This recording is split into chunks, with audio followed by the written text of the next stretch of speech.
Hello, ladies and gentlemen, boys and girls, college football fans across the nation and around the world. This is Tim May with the Tim May Podcast. I finally got into an episode I've been wanting to do for a while, with the name, image, and likeness situation going on, and Ohio State finally finalizing its 2021 class with the addition of JT Tuimoloau a week or so ago. Had to put a lot of things on the back burner, but I've been saving this one for the right time. And I think now is the right time with football season right around the corner and these athletes gearing up to not just play football, but compete for starting jobs on the highly ranked Ohio State football team. I thought it would be a really good time to talk about something that kind of came up in the spring in an interview with Teradja Mitchell, who's aspiring to be a starting linebacker after serving an apprenticeship now for several years with the Buckeyes. And he brought it up himself. It's basically dealing with performance anxiety that a lot of these athletes go through, not just football players, but across the spectrum of sports, really across the spectrum of society, with people being thrust into situations. Are they going to be able to handle that? Will they panic? Will they overexert? Will they underexert? Will they be frozen in fear, so to speak, of not getting the job done? And Teradja Mitchell said, as you'll see here in a quick little interview with him, and he's dealt with this for a while, basically his whole life. And you've got Ryan Day, following that with an explanation of why it's important to serve all the athletes' needs, not just their physical needs and not just their preparation for games, but to be there from the standpoint of their mental well-being. And, he and his wife, Nina Day, have championed this cause since Ryan became the head coach at Ohio State 3 years ago. It's very interesting. And then to follow that up, they've started the Sports Psychology and Wellness Services department at Ohio State that basically specializes with athletes and their challenges from a psychological standpoint. And I've got Dr. Chelsea Day, a major domo in that office, talking about that extensively, about the idea of performance anxiety and other challenges athletes face as they play on the big stage. So, without further ado, let's get right into this little show here, starting out with Teradja Mitchell kind of laying it all out there for folks during an interview in the spring. When you were out there last year, did you find yourself ever on the field in games? Did you find yourself ever pressing to make plays? What was the biggest, learning moment you had on the field last year about getting, playing in control, under control, et cetera? And this just speaks to a lot of athletes. I'll speak out on this. Personally, I struggle with performance anxiety. I've always struggled with that in high school and college. And just now, you just have to get comfortable. You have to play your role. You have to watch film. And it all comes with just knowing your football IQ and feeling comfortable out there. I feel like that's the biggest thing. And I think I've developed that over this offseason. Just like I said, I watched a lot of film. You just got to be comfortable playing the position. Have you gotten help with that performance anxiety at Ohio State? You know what I mean? Have you sought help for that? Yes, I have. So I've talked to players, coaches. We have a wonderful staff here that allows you to develop that. That's why I came here. You get developed in all areas at Ohio State. So it's a great place. It's interesting because it takes guts just to admit you've got a challenge like that, among athletes, but it's getting easier to make that admission. And one of the reasons is when you have a head coach like Ryan Day, who in essence has dealt with some of those challenges in his past, which is why he and his wife, Nina Day, have championed this cause. Let's hear from him now on just basically his reaction to Teradja Mitchell, but more of why it's important for Ohio State to have services that help these players in such situations. Last week, Teradja Mitchell admitted that he dealt with some performance anxiety problems or challenges in the past and stuff. And basically, it wasn't just that he admitted that and felt like he admitted it, but he also was able to get help from that, help for that. And I'm just wondering, how much does that show you how far you guys have come along as a program and maybe as a sport? And I know you've pushed for those kind of issues that a guy not only can admit it, but can get treatment for it right there within the program. Yeah, Tim, thanks for bringing that up. I think it's really strong statement by him. to talk about that. It shows his security and who he is as a person, and I think that's a strong statement, and it goes to show you that a lot of these guys suffer from that. But the fact that he's able to communicate it, ask for help, and we do have an environment here where it's talked about a good amount, that you have physical health and you have mental health, and if you're spending a lot of time on your physical health but not your mental health, you may have an issue. And so we talk about that all the time. We have support here, and it's recommended. And I've talked to the guys before and explained to them that I've spoken to people before. We all need to work on it. Yeah. And for him to not only ask for the help, but then feel confident enough to speak up and explain that he went through that. Hats off to him. And hopefully there's other people out there that hear that and are willing to ask for help. And now we're back with an interview that I've been wanting to run for a while now with Dr. Chelsea Day. She's a licensed psychologist whose specialty is clinical sports psychology. She was once a diver at Miami University over in Oxford, Ohio, and dealt with all these kind of challenges herself, as you'll find out is during this interview. But she was in Indiana before joining the Ohio State Sports Psychology and Wellness Services a few years ago, as they wanted to expand that and make it more readily available to the athletes. Open door policy, so to speak, on dealing with these things. So without further ado, let's go to my interview with Dr. Chelsea Day. And as promised, ladies and gentlemen, I'm joined by an expert in the field of, I don't know, do you call it mental health? What would you call it, Dr. Chelsea Day? I call it sports psychology. Sports psychology truly encompasses both mental health and performance enhancement. So we can use that one cool phrase for all of it. Yeah. Well, I appreciate you joining me. Truth in Advertising, I've known Dr. Day for a while. I know her husband extremely well, Jesse Giorgi, and I've always been impressed by your work, Dr. Day, even before you showed up at Ohio State. But give people a quick background, where you came from, what makes you, for want of another term, an expert in this field.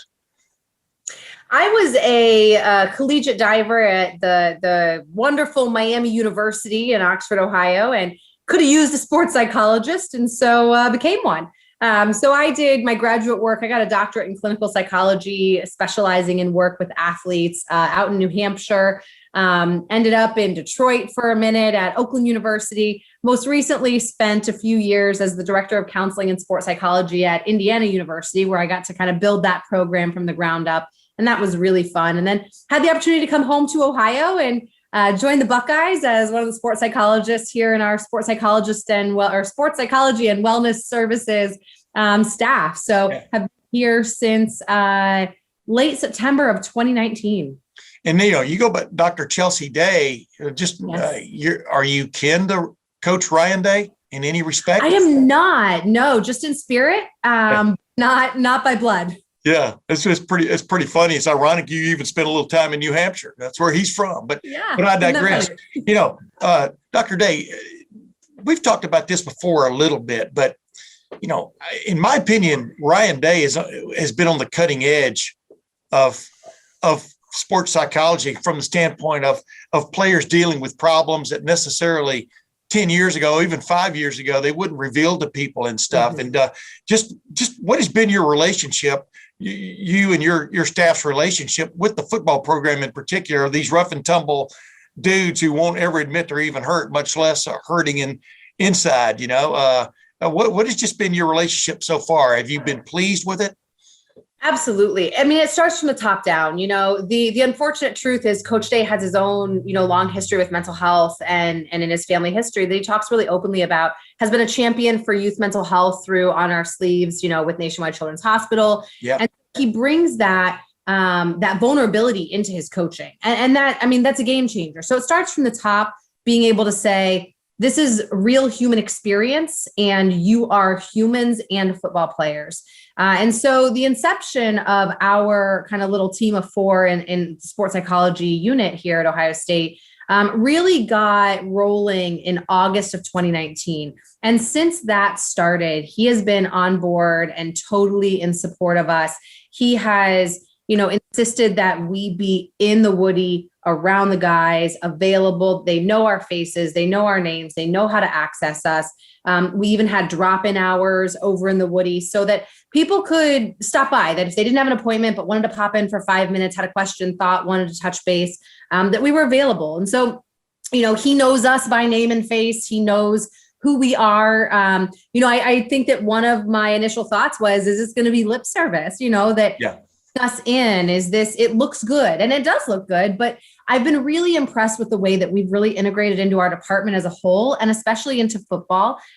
We're lucky also to have one of our sports psychology providers was most recently at the NFLPA. And so, she also is really embedded because she understands kind of the flip side. She worked with a lot of retired NFL players. And so, as a unit, we've really been made available, and we've been consulted on a lot of issues and concerns. And we're just around, we're in the training room, and it's become a situation where you don't just go to the sports psychologist when you're having a really hard time, that we're really starting to turn that corner where football also sees us as a resource to just enhance mental health and well-being or performance, that we aren't just for when you're having trouble. So we have a long way to go, but in the last year or so, we've made so much progress in that space.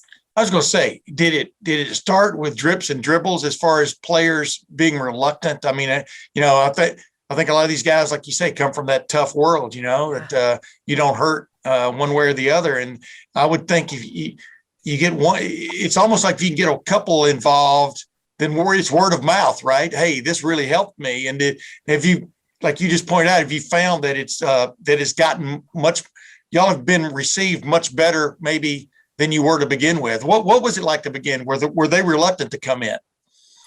Absolutely. I think they were, and there still is some of that. I don't want to paint a picture of utopia. We do have a long way. Yeah.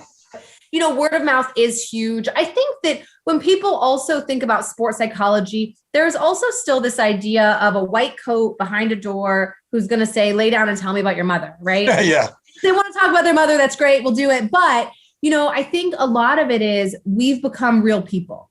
That, our team, I think, is wonderful, a group of wonderful people with great variety of personalities. So I think that it's also been building relationships that have nothing to do with our job, where they see us where, Candace is super into shoes. So she will wear like the best sneakers, and there's conversation points around that, and just building conversation. So I think that that's been the key, is just being human people that are a part of their team, just like anyone else, that they can, say hi and kind of shoot the shit with us a little bit if they want, as well as then understanding that we're just real people, so they can start to give us a little bit more to work with, and some people keep things surface. They have one or two ideas, and some people really want to talk about deep stuff, and we meet people where they're at.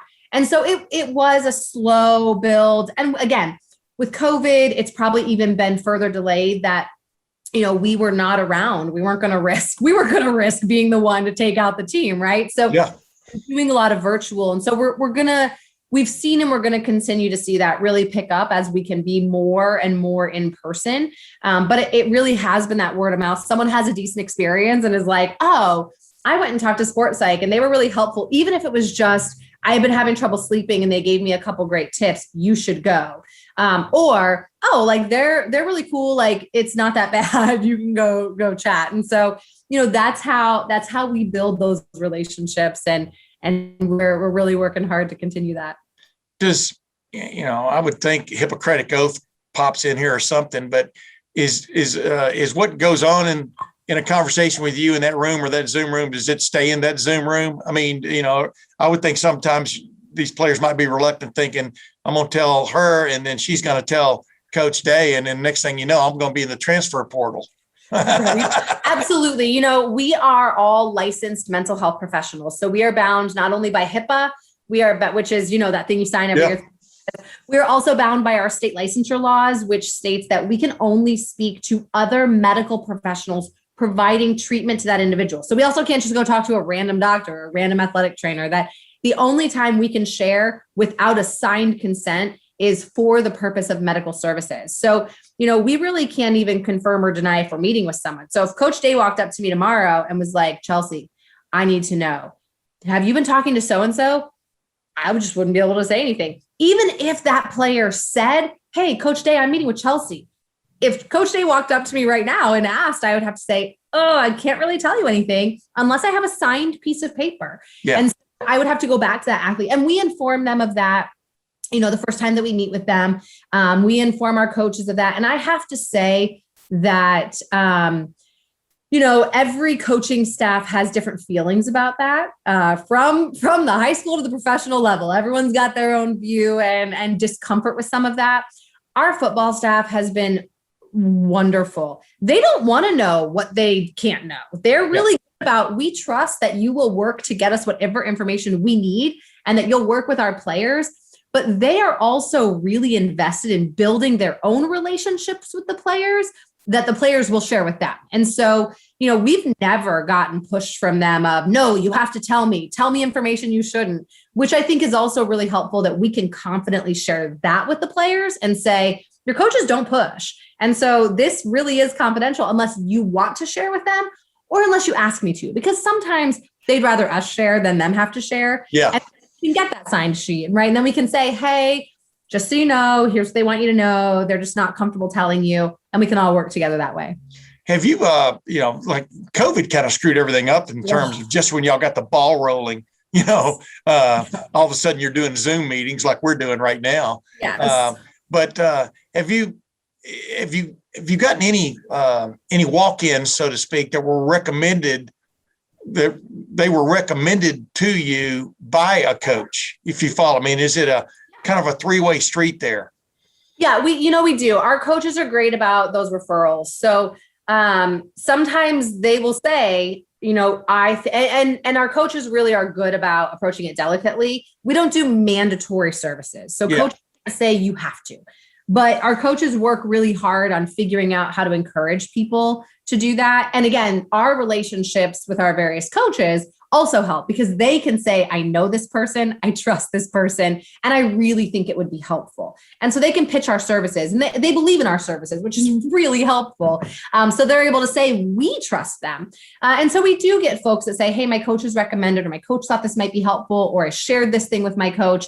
Occasionally a coach will tell us. So despite the fact that we can't share information, we can always receive information. So our coaches will sometimes let us know, hey, I'm really concerned about so-and-so. They said this thing, or they did this thing, or I noticed this change.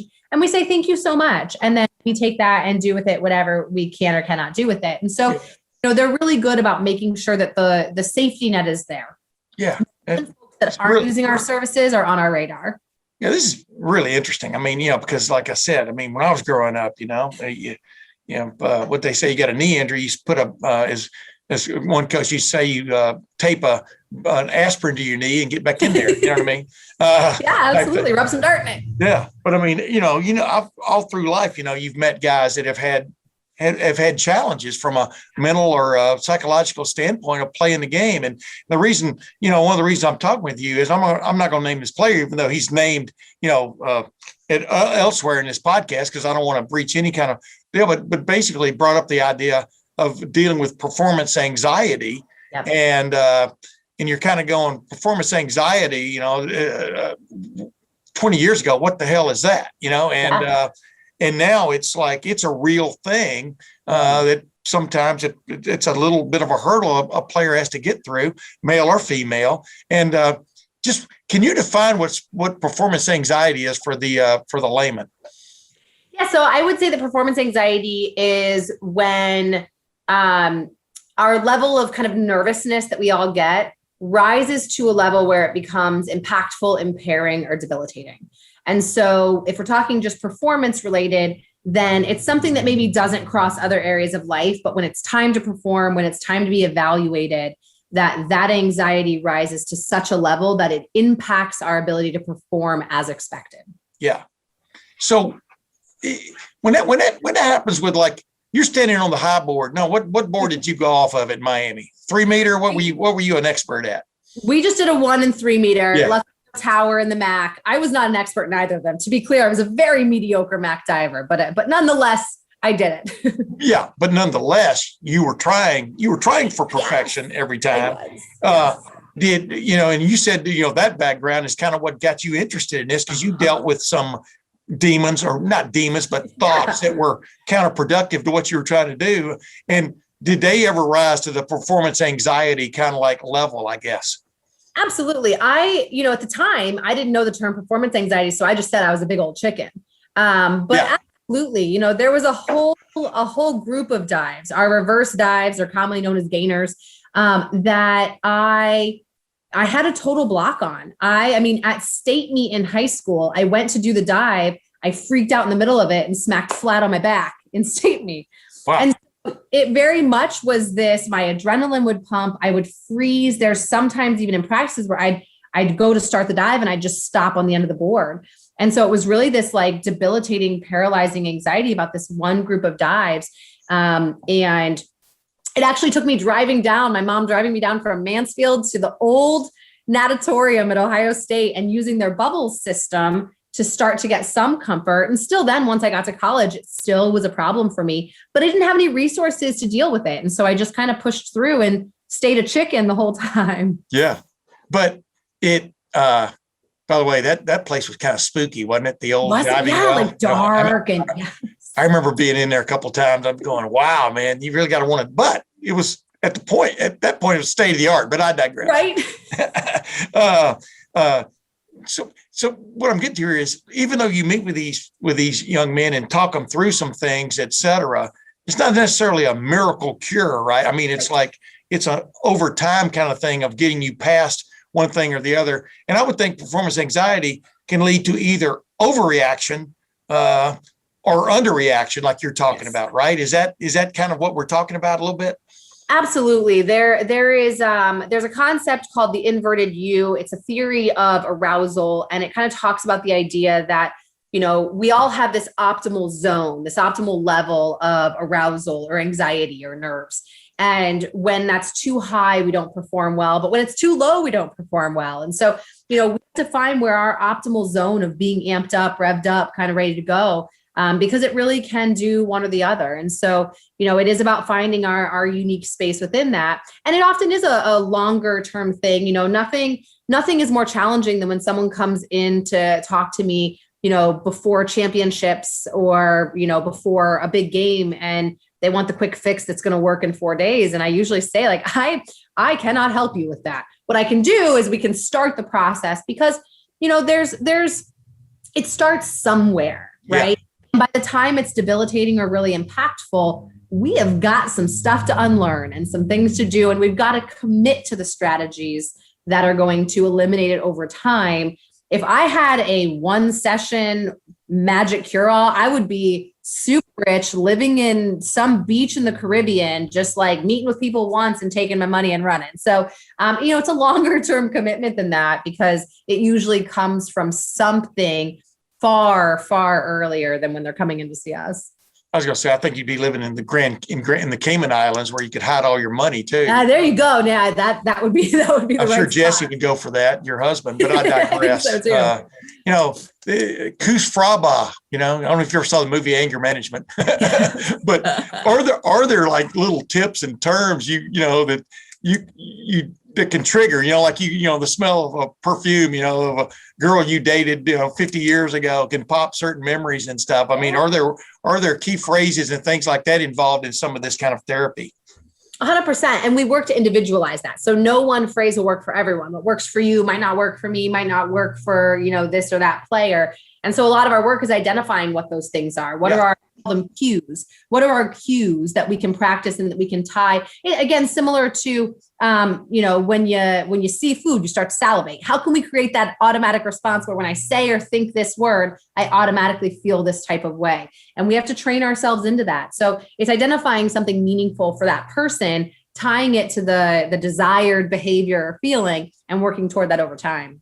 Generally, and this is generally because, you don't want to get too specific in any of this kind of stuff, but generally, what do football players, just because this is about football more than anything else, what do football players generally, what bugs them the most? I mean, from, your experience, maybe just over the last 2 years, although, like you said, I don't think your immersion has been as deep as it could have been if it hadn't been for COVID. Yeah, we'll talk about that in a minute. But what just generally bugs football players that you find that once you can get them over that, makes them, a quote unquote, not only just a better player, maybe a better person. Yeah, I think anxiety is the top one. So anxiety is what brings most college athletes into our office, or at least it's the biggest presenting thing. And that's true with football. And I think it becomes more true with football and depression as well. And the reasons are tied for both of those. You mentioned before this macho culture, this tough culture. And so, we spend so much time stuffing things down because football players are people. They're people first who are really good at football.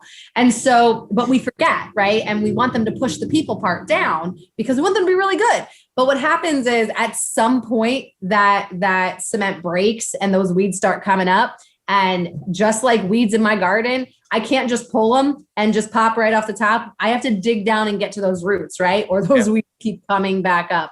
I'm so tired of pulling weeds. But that's how it is, right? And so whether it's childhood trauma, whether it's high pressure because everybody expects them to do well, especially when we're talking about Buckeye level of football, when we're talking about aspirations for big careers, when we're talking about just the academic load, or like we saw, the fact that social media can be hateful. And these are 18 to 22-year-old young men having to deal with stuff that I certainly never had to deal. I'll never have to deal with. So it's a lot of these underlying factors that we know start to build. It might be challenging coaches in the past. So, maybe they had a coach that was fear-based in coaching, wanted to coach out of fear. And so now there's all this underlying stuff. And then just like regular life stuff that we all deal with, grief and family issues and, dysfunctional family units and girlfriend issues and boyfriend issues and all that type of stuff. So we take all the normal life stuff, add the pressures of football and the potential that they've got this early childhood trauma, whatever that might be. And it's a perfect storm for that cement starting to crumble. And again, once the weed pops up, you can't pretend it's not there, though we try until the whole ground crumbles underneath them. So our goal is to, build these relationships early, identify what those things are so that we don't ever get to the crumble point. It's so much easier to pull the weed when you first see it versus when those roots have taken, a really strong hold. And so, anxiety, depression really are the big underlying things, though what gets them through the door is usually, this performance thing isn't going as well. I'm having this little relationship problem. I'm having some trouble sleeping. I'm having these, it's the littler things that usually they come in with. And then once we really get in there and we can start digging around, we find all this other stuff that we've got to work through. Do you see guys just carry themselves differently after some interaction, after several sessions with you folks? I mean, do you, for want of another term, they look more confident? What is the telltale sign that things are working, so to speak? Yeah, I like to think confident and lighter. A lot of our young men are carrying really heavy stuff. And what we know about mental health and various, mental wellness challenges is that they have a physical impact as well. And so there's a literal physical heaviness that comes with that, muscle tension and postural things. And so when someone really starts to unpack that, they start to feel more capable of handling their stuff. And so that's that confidence that I don't have to hide it anymore. I don't have to pretend. I'm a little bit freer. I can stand a little taller. I can be more confident in asking for what I need, in talking about what's bothering me. And I've unloaded that somewhere. There's a concept in psychology about a container, and that our offices get to serve as these metaphoric containers. Whereas you get to unpack it, you can leave it in our container and you can come back anytime and revisit it, but you don't have to take it with you. You don't have to carry it out with you. And so, I think that when we really can notice an impact, when someone's really engaged and they're doing the hard work, you see that confidence, that lightness, that ability to articulate what it is that they want and need and are trying to do. Dr. Day, like you said, like I said, going back to you standing on the 1 meter or 3 meter board at Miami, but are you amazed as you sit here now that this wasn't a bigger part this wasn't a bigger part of the training, for want of another term. Maybe training is not even the right word, but you know what I'm saying, of an athlete's life. Because we've all heard, golfers with sports psychologists here and there, but a lot of them don't. I mean, we've all heard the benefits they can do, that can come from that and stuff. But are you sitting here amazed that this is just now sort of like really burgeoning, And I think Ohio State's at the cutting edge of it. Everything I can tell. I mean, you're in the profession, you know better than I do. But is it amazing that that coaches who are into, and administrators, but mainly coaches who are into like getting the most out of players that they can, didn't get to this until like recently. You know what I'm saying? It's unbelievable. It's unbelievable because the field of sports psychology dates back to the 1890s. So there have been people doing research in sports psychology in college athletics since the 1890s. Wow. And it is just in the last 5 or 10 years, and really in the last 5 or 10 years that you're hearing more about it. But in the last 3 to 5 that it's really taking off and people are investing.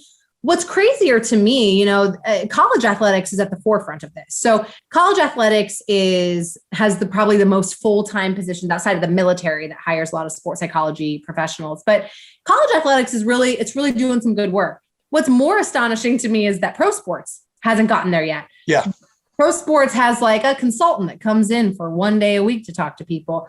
And this idea that, by the time you get to college and pro sports, and especially at this level with, these Power 5 schools and a program like Ohio State, these players have done tens of thousands, hundreds of thousands of hours of physical work. And so, the mistake is not physical. The physical mistakes aren't physical. They've done those reps 40 million times. They've moved in that way. And so the idea that we've not embraced this as much as we could, even just from the performance side, even if we take out the impact of mental health, it blows my mind. Nutrition was well before that, and rightfully so. However, I can eat real well, and if I'm paralyzed by anxiety or I'm distracted by family issues that I have nowhere to talk about it, I can't out-eat that. And so it is mind-blowing to me that we're just getting here. Now, it's great for me, in my career trajectory and in my timing in my career. Yeah. But, I think a lot about what my potential could have been as a diver. And not that I was ever going to go to the Olympics. That was never in the books. But in terms of thinking about the type of performance I could have had, if I had someone to work with me just a little bit on confidence and fear and anxiety and, managing emotions. And I dealt with an injury my freshman year that nagged me for 3 years. And, had I had someone to talk about that with, I think my injury would have recovered better. And, it's just astonishing to think I would have had a totally different experience, which is why I love my job, is I have the opportunity to provide that to people. Yeah. So thoughts are your demons a lot of times. No kidding. I was just wondering, with these players too, I'm talking about Ohio State football players in particular, they're usually the best player on their high school team or one of the two, and they show up at Ohio State and there are guys who are as good as them. There are some guys that are better than them, at their particular expertise. Is that as big a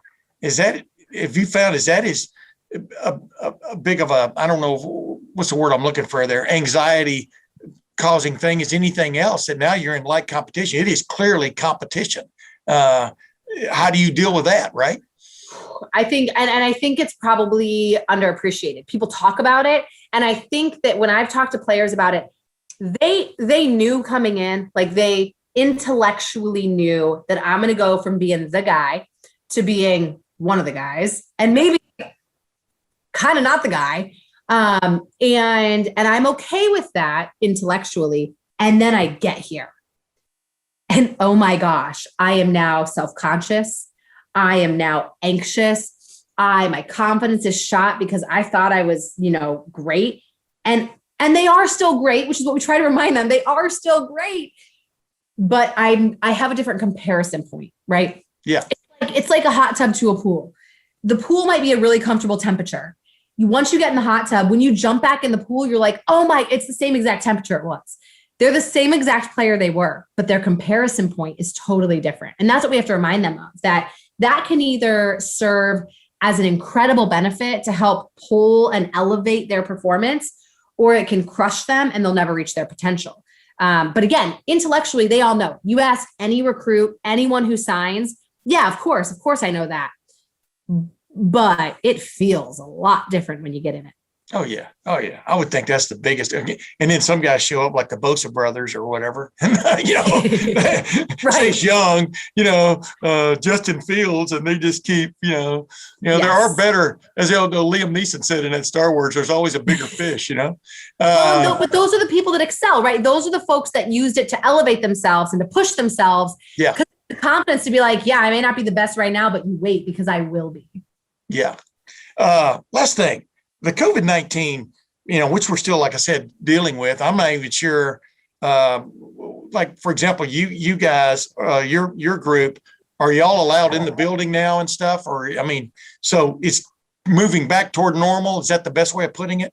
It is. Yeah. We're very much on the trajectory. We were kind of kept out of things for a long while, and now we're allowed to kind of reintegrate thanks to, the wonderful vaccine compliance within the department, the really good safety measures that have become so normal that it no longer feels like a burden to do those things, just part of life. And so we're able to safely interact, across the board. But the past 12 months, or especially when things got shut down and stuff, did your Zoom business pick up? I mean, did you find, players and maybe even coaches, seeking you out maybe a little bit more? Because, we talked, like I had Josh Myers on my podcast, like in January, talking about sitting in a room all by yourself, or your apartment all by yourself, or maybe with your one buddy and stuff. And clearly that had to present some psychological hurdles for these guys who are used to being together, working out, et cetera. How did, I guess, in a nutshell, how did y'all deal with that? And did business, quote, pick up, end quote,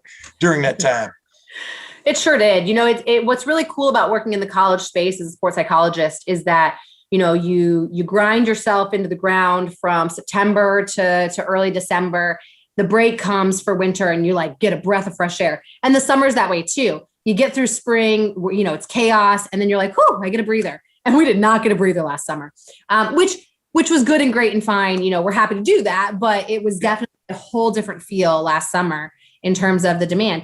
But it also, the great blessing about it was twofold. We now are accessible from anywhere. So when you have a really busy pre-COVID, you had to come see us in person, right? So you had to find that time to get to our offices and get back to where you need to go, whether it's class or practice or whatever.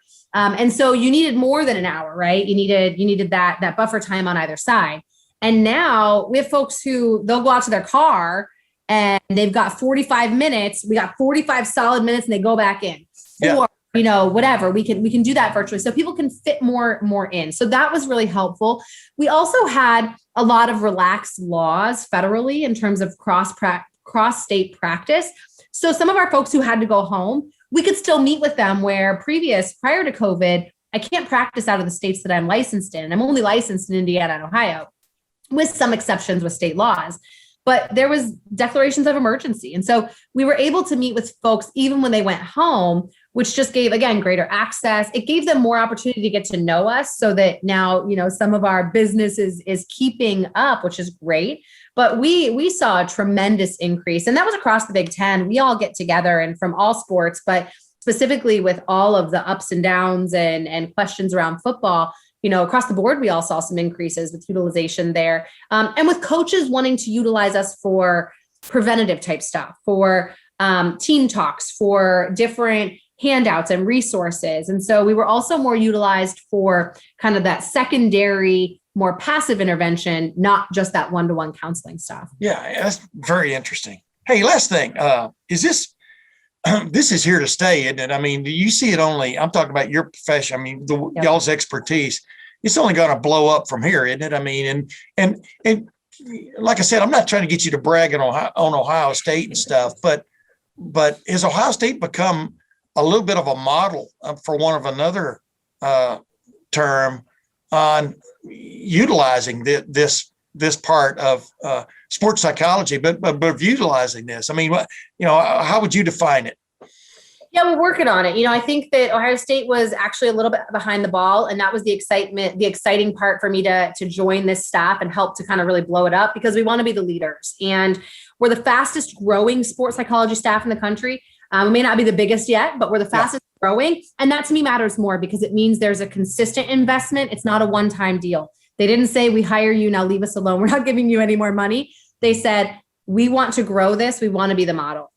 We actually, starting this summer, we advocated and brought on board a sports psychiatrist who will be joining us full-time in athletics one full day a week. And then hopefully we'll increase that. Yeah. We are being a postdoctoral fellow this year. So what we're seeing is continued investment. And that's where we're becoming the leaders, where we're growing and we're serious about it. The sports psychiatry piece, the way that we're going to integrate this position will hopefully be a national leader type of integration. There are some other places that have sports psychiatry, but no one's going to do it like the Buckeyes, and we're going to make sure of that. And so, we have a lot of support from our athletic director down, from the sports medicine clinic at the Jamison Crane down. We have tons of support, both financially, in other types of in-kind support. Yeah. And it's been really incredible. And so I think that we are getting up to where Ohio State should have been really, really quicker than anyone else.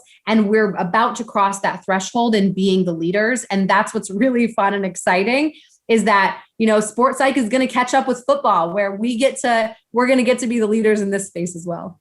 Hey, I know I said last thing, but that's my calling card. Is your husband will let you know, I'm sure. But this is the last thing. With a coach like Ryan Day, are you just, I don't know, are you thankful every day, pardon the pun, that someone like that has come along in the football coaching profession? I mean, there are others, but I mean, especially him, because y'all work with him and stuff, but that gets it. I mean, like I said a while ago, this thing is just kind of sort of just keep getting larger, I think, in scope, because the guy who really can really sour the well, salt the well, or purify the well, has decided to purify the well. I mean, what does that mean? With you guys, knowing he has your back just like you have his back.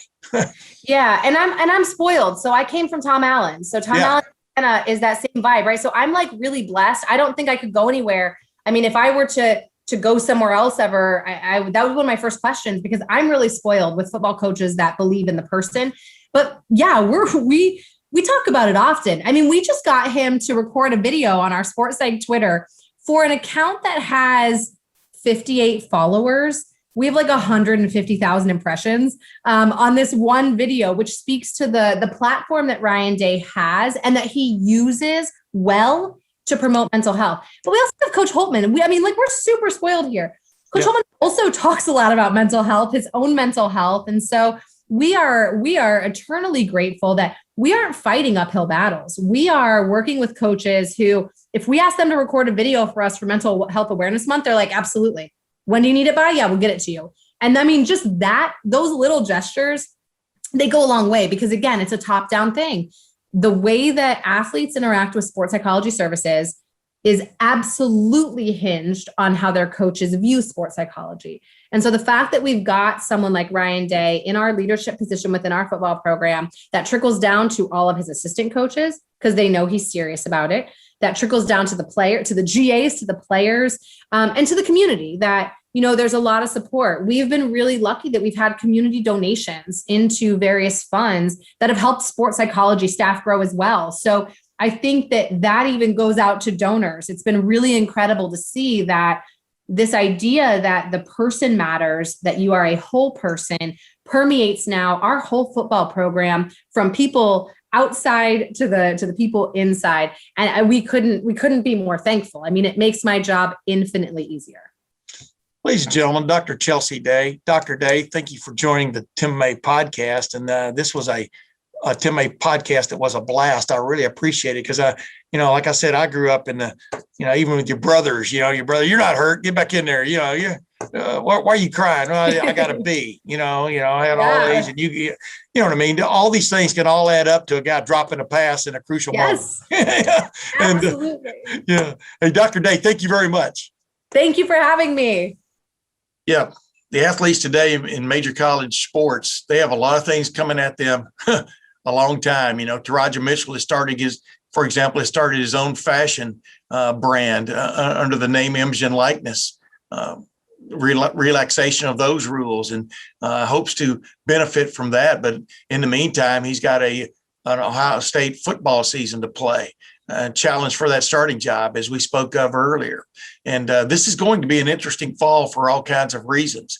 But it always helps when you've got someone to fall back on, someone to kind of tell your troubles to, for want of another term. And I think that's what Dr. Chelsea Day and her group in the Ohio State Sports Psychology and Wellness Services provide for these athletes. This was, in my opinion, a very interesting show, and I appreciate my guests for coming on. And until next week, when we start talking really about football in particular, with the upcoming Big Ten Media Days, and after that, the start of preseason camps. This is Tim May with the Tim May Podcast. We'll see you then.